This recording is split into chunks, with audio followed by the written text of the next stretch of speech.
श्री स्वामी समर्थ जय जय स्वामी समर्थ। अनंत कोटी ब्रह्मांड नायक राजाधिराज योगीराज अक्कलकोट निवासी सद्गुरु श्री स्वामी समर्थ महाराज की जय। कसे आहात सर्व स्वामी भक्तांनो? तुम्ही सदैव आनंदी राहा अशीच स्वामींच्या चरणी प्रार्थना। तुमच्या सर्व चांगल्या इच्छा स्वामी महाराज पूर्ण करोत आणि आजचा दिवस तुमचा आनंदात जाओ हीच स्वामींच्या चरणी प्रार्थना। प्रथम तुम्हा सर्वांचं खूप खूप मनापासून स्वागत आहे माझ्या चॅनलमध्ये। मित्र आणि मैत्रिणींनो, श्री स्वामी समर्थ यांची ज्या भक्ताने भक्ती केली त्याला श्री स्वामी समर्थांचे अनुभव हे नक्कीच येत असतात। आज आपण श्री स्वामी समर्थांच्या सत्य अनुभव मी तुमच्यासमोर शेअर करणार आहे। स्वामींच्या भक्तीने आलेला अनुभव आज आपण पाहणार आहोत। तुम्हा सर्वांना माहीत असेल की स्वामी हे प्रत्येक भक्ताच्या हाकेला धावून जाणारे स्वामी आहेत। मग त्या भक्ताने आधीपासून भक्ती केली नसेल तरी देखील चालते। काही भक्ताची कर्म जर चांगली असतील तरी देखील स्वामी त्याला देखील प्रचिती देत असतात।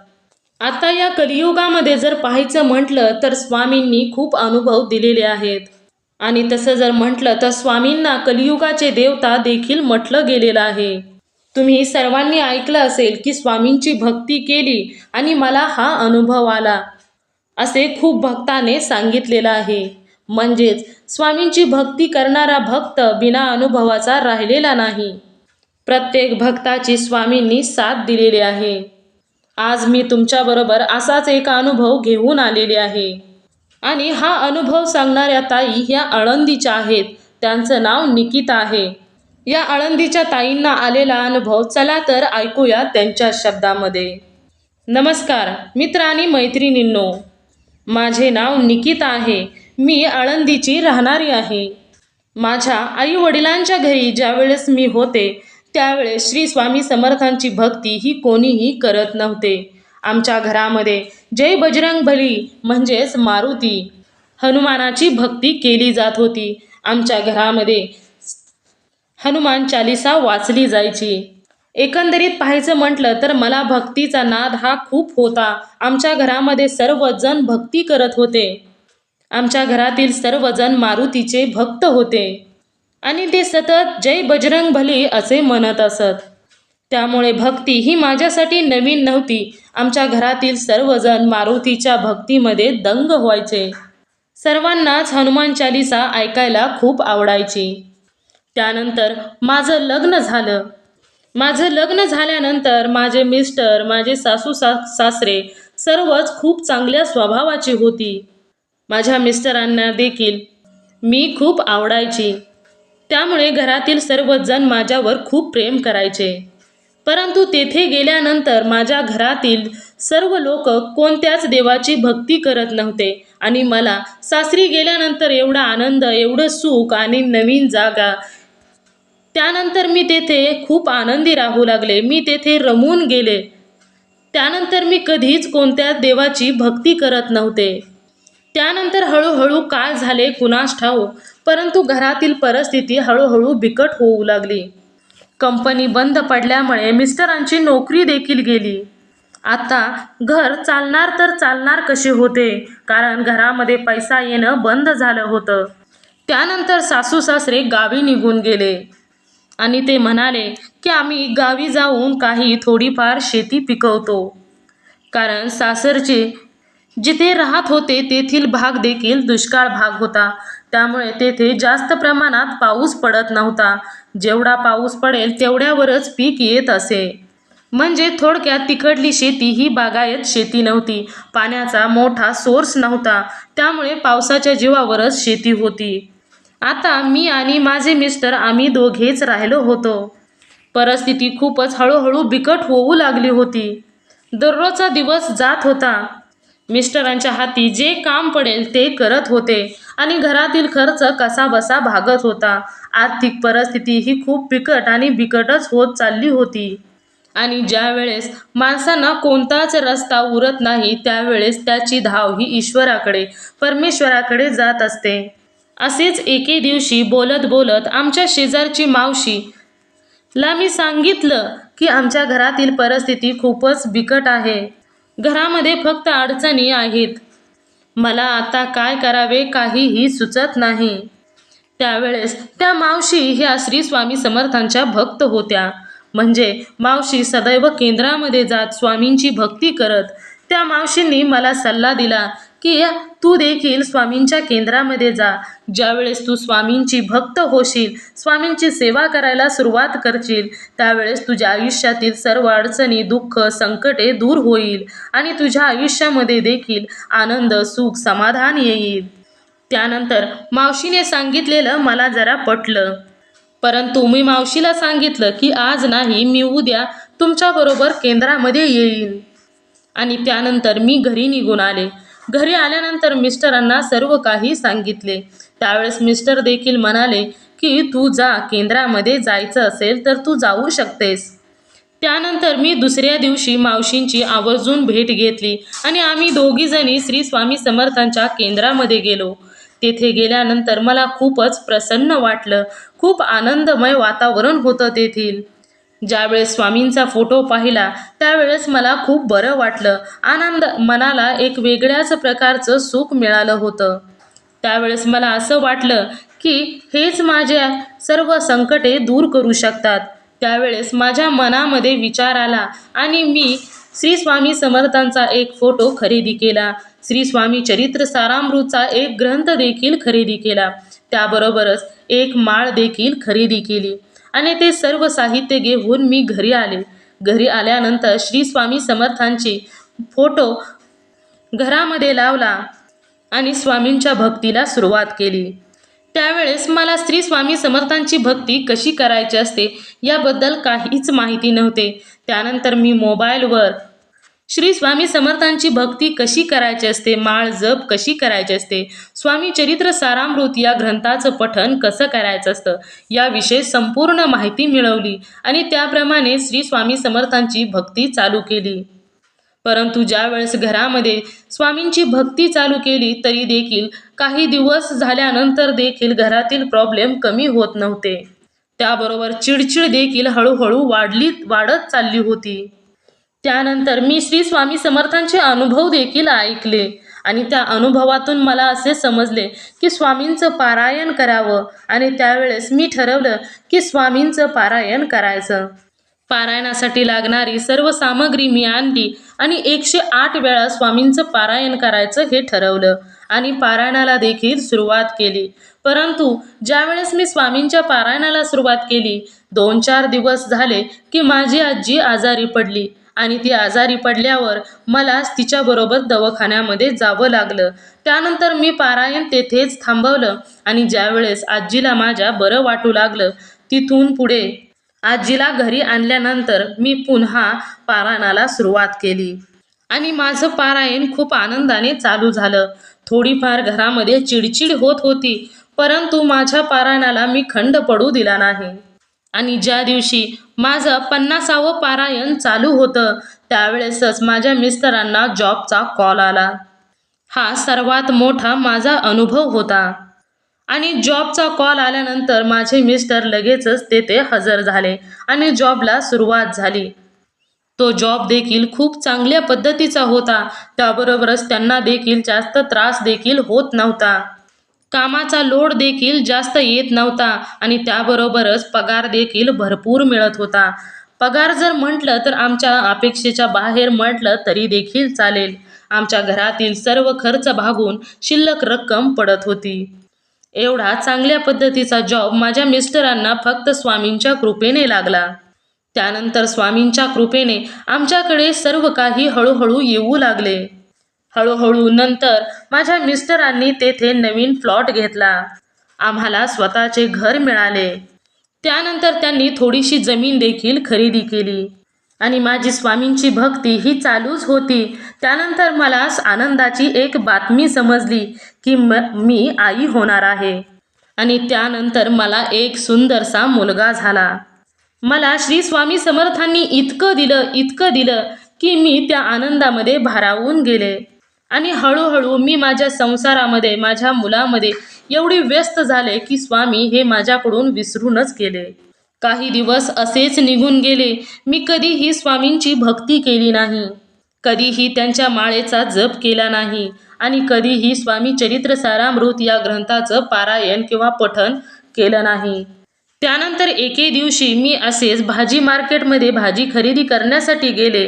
त्यावेळेस अचानकच मी भाजी खरेदी करत असताना एक मावशी माझ्या समोर आली आणि मला म्हणाली, होय रे बाळा, तू कोणत्या देवाची भक्ती करतेस? त्यावेळेस मला काहीच सुचलं नाही, कारण त्या मावशीने विचारलेला प्रश्न हा माझ्या काळजाला भिडला होता आणि मी खरोखरच श्री स्वामी समर्थांना पूर्णपणे विसरून गेले होते. आणि नेमकं त्याच दिवशी माझ्या मिस्टरांना काही कामानिमित्त बाहेरगावी जावे लागले होते. ज्यावेळेस मावशीने मला विचारलं त्यावेळेस मी मावशींना काहीच उत्तर दिलं नाही आणि त्यानंतर मी तशीच घरी आले. घरी आल्यानंतर स्वामींच्या समोर, त्यांच्या फोटोच्या समोर जाऊन बसले, स्वामींची माफी मागितली आणि नंतर मी माझ्या कामाला सुरुवात केली. आणि त्यानंतर काम सर्व आटोपून झाल्यानंतर मी झोपी गेले आणि त्यानंतर सकाळ उठून कामाला सुरुवात केली. आणि त्यानंतर फोनची रिंग वाजली म्हणून मी फोन उचलला आणि त्यावेळेस मला समजले की माझ्या मिस्टरांचा ॲक्सिडेंट झाला होता. माझ्या मिस्टरांचा ॲक्सिडेंट हा खूप मोठा ॲक्सिडेंट झाला होता आणि त्यांना दवाखान्यामध्ये ॲडमिट केलं होतं. आणि तो ॲक्सिडेंट हा खूप मोठा ॲक्सिडेंट होता, खूप भयानक होता. त्यानंतर त्यांच्या दवाखान्यासाठी खूप पैसा खर्च झाला. म्हणजे ज्या वेळेस मी स्वामींची भक्ती करायला सुरुवात केली होती तेव्हापासून स्वामींनी मला जेवढं दिलं होतं तेवढा खर्च मी त्यांच्या दवाखान्यासाठी केला. आता पूर्वीसारखीच परिस्थिती झाली होती. मिस्टरांना डॉक्टरने घरी तर सोडलं होतं, परंतु त्यांना कामावर जाऊ नका, विश्रांती घ्या असा सल्ला दिला होता. याच धावपळीमध्ये काही दिवस निघून गेले. म्हणजे मिस्टर हॉस्पिटलमध्ये असल्यामुळे कोणत्याच प्रकारचं काही स्वामींची सेवा जमली नाही. त्यानंतर मिस्टरांना घरी आणलं आणि पहिल्यासारखीच परिस्थिती होऊन बसली. त्यावेळेस मात्र लगेचच माझ्या लक्षात आलं की आपण स्वामींची भक्ती मनापासून सुरुवात करूया. आपल्याकडून खूप मोठी चूक झाली होती, आता ती चूक पुन्हा सुधारूया. म्हणून पुन्हा सुरुवात केली श्री स्वामी समर्थांच्या भक्तीला. स्वामींची भक्ती तर चालू केलीच, परंतु त्यावेळेस ठरवलं की आपण पुन्हा एकदा 108 पारायण करूया. आणि जसा मनामध्ये विचार केला होता तसंच पारायणाला देखील सुरुवात केली. त्यावेळेसची परिस्थिती देखील खूपच गंभीर होती. सुरुवातीसारखीच घरामधील परिस्थिती, आर्थिक परिस्थिती ही बिकट होती. त्याबरोबरच घरामध्ये लहान मुलगा होता. पतीची अशी अवस्था झालेली होती, त्यामुळे घरामध्ये खूप चिडचिड देखील होत होती. आणि अशामध्येच मी स्वामी चरित्र सारामृत या ग्रंथाचे पारायण चालू केले होते. आता मला पारायण करताना खूप त्रास होत होता, कारण माझा लहान मुलगा सतत मला काही ना काही बोलायचा, काही ना काही मागायचा, सतत रडायचा, हाताला धरून ओढायचा. त्याला जर एखादी गोष्ट हवी असेल तर माझ्याकडे येऊन मला हाताला धरून ओढायचा.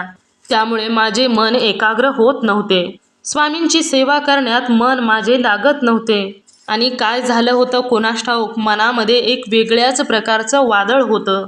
त्यामुळे भक्तीवर तर मन अजिबातच लागत नव्हतं आणि त्यावेळी काहीही सुचत नव्हतं. या सर्व गोष्टीचा इतका संताप झाला होता की या संतापामध्येच स्वामींचं पारायण काही दिवस केलं आणि त्यानंतर मी खूप वैतागले आणि सर्व काही पारायण आवरून ठेवलं आणि काही ज्या वस्तू लागायच्या नव्हत्या त्या सर्व वस्तूंचं विसर्जन केलं आणि पारायण मी तेथेच थांबवलं आणि घरातील सर्व कामे आटपली आणि संध्याकाळी जाऊन झोपले. झोपल्यानंतर रात्री 12-1च्या सुमारास स्वामी स्वप्नामध्ये आले. स्वामींनी साक्षात समोर दर्शन दिले आणि स्वामी माझ्या समोर उभे राहिले होते. मला म्हणाले की या जगामध्ये अशी लोक आहेत की गरज असली की स्वामींचं नामस्मरण करतात, स्वामींची भक्ती करतात आणि स्वामींनी खूप काही दिलं की नंतर स्वतःची गरज भागली की स्वामींना विसरून जातात. आणि तू देखील असंच केलं. जोपर्यंत तुला माझी गरज होती तोपर्यंत तू माझी भक्ती केलीस आणि ज्यावेळेस तुझ्याकडे सर्व वैभव, सुख, समाधान आलं त्यावेळेस तू विसरून गेलीस.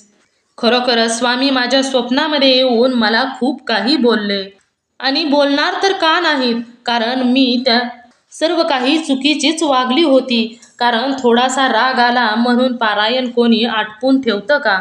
संकल्प केला होता 108 पारायणाचा आणि मी लगेचच थोडासा राग आला म्हणून सर्व काही आटपून ठेवलं. बाकीच्या सामग्री विसर्जित केल्या. त्यानंतर मी सकाळी उठले, लवकर उठले, अंघोळ वगैरे सर्व काही आटपले आणि सर्वात अगोदर मी केंद्रामध्ये गेले. तिथे गेल्यानंतर स्वामींची माफी मागितली. त्यांच्या फोटोकडे पाहून मी खूप रडले आणि ज्यावेळेस मी त्यांच्या समोर बसून रडले त्यावेळेस माझ्या मनातील खूप दुःख कमी झाले होते. मन माझं हलकं झालं होतं आणि त्यावेळेस मी स्वामींना सांगितलं की आता मी 108 पारायण नक्कीच करणार आहे. आणि त्याच दिवशी मी घरी आले आणि घरी आल्यानंतर संकल्प केला आणि पुन्हा 108 पारायणाला सुरुवात केली. आणि मनामध्ये विचार केला की काहीही झालं तरी देखील चालेल, पण पारायण अजिबात सुद्धा थांबवायचं नाही. त्यावेळेस सुरुवातीला थोडाफार त्रास होऊ लागला होता, कारण घरातील परिस्थिती तशीच होती. मिस्टरांना बेड रेस्ट सांगितली होती, त्याबरोबरच लहान मूल होतं, त्यामुळे माझी धावपळ खूप होत होती. अशामध्येच मी स्वामी चरित्र सारामृत या ग्रंथाचं पारायण चालू केलं होतं. काही दिवस पारायण झालं आणि त्यानंतर मला नोकरीचा कॉल आला. नोकरी देखील खूप चांगल्या ठिकाणी आणि घरापासून जवळच्याच अंतरावरील लागली आणि त्या जॉबमधून मला बरेचसे पैसे मिळत होते, जेणेकरून माझ्या घरातील संपूर्ण खर्च हा जेमतेम भागत होता. आणि त्यावेळेसच मी स्वामींना मनापासून धन्यवाद केले की माझ्याकडून चूक झाली तरी देखील स्वामींनी मला क्षमा केली आणि मला सुरुवातीपासूनच उभं राहायला शिकवलं. कारण माझे मिस्टर हे जॉब करू शकत नव्हते, त्यांना बेड रेस्ट होती आणि पैशाची गरज खूप होती, त्यामुळे मला जॉब लागला आणि जॉब देखील मला जमेल असाच होता. माझी धावपळ जास्त प्रमाणात होणार नाही हे देखील त्यामध्ये होते. अगदी सर्व काही माझ्या मनासारखे झाले होते आणि त्या जॉबमधून मिळणाऱ्या पैशाने माझ्या पतीचा दवाखाना आणि कुटुंबाचा खर्च हा खूप आरामात निघत होता. आणि हे सर्व शक्य झाले ते स्वामींच्या कृपेने. जसे स्वामी म्हणतात की भिवू नकोस, मी तुझ्या पाठीशी आहे, त्याचप्रमाणे स्वामी सदैव माझ्या पाठीशी राहिले. हा माझा असा अनुभव होता की एखाद्याच्या आयुष्याला प्रेरणा देईल. मित्र आणि मैत्रिणींनो, ज्याने स्वामींची भक्ती केली त्या भक्ताची स्वामी कधीच साथ सोडत नाहीत. हे जिवंत उदाहरण आहे, कारण ही सत्य घटना आहे. एका भक्ताला आलेला स्वामींचा अनुभव आहे. माणसाने नेहमी भक्ती करणे गरजेचे आहे. खरोखरच या ताईंचा अनुभव हा काळजाला चिरणारा अनुभव होता.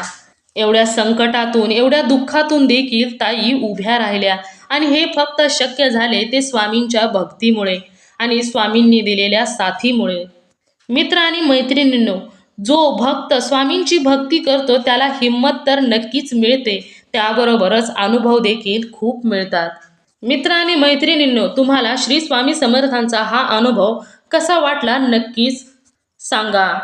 आणि तुम्हाला देखील श्री स्वामी समर्थांचा जर कोणता अनुभव आला असेल तर माझ्याबरोबर नक्की शेअर करायला विसरू नका. तुम्ही सर्वांनी मिळून माझा व्हिडिओ शेवटपर्यंत ऐकला त्याबद्दल मी मनापासून तुम्हा सर्वांची खूप खूप आभारी आहे.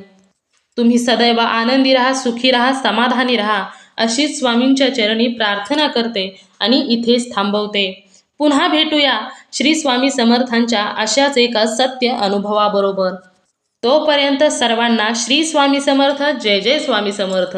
धन्यवाद.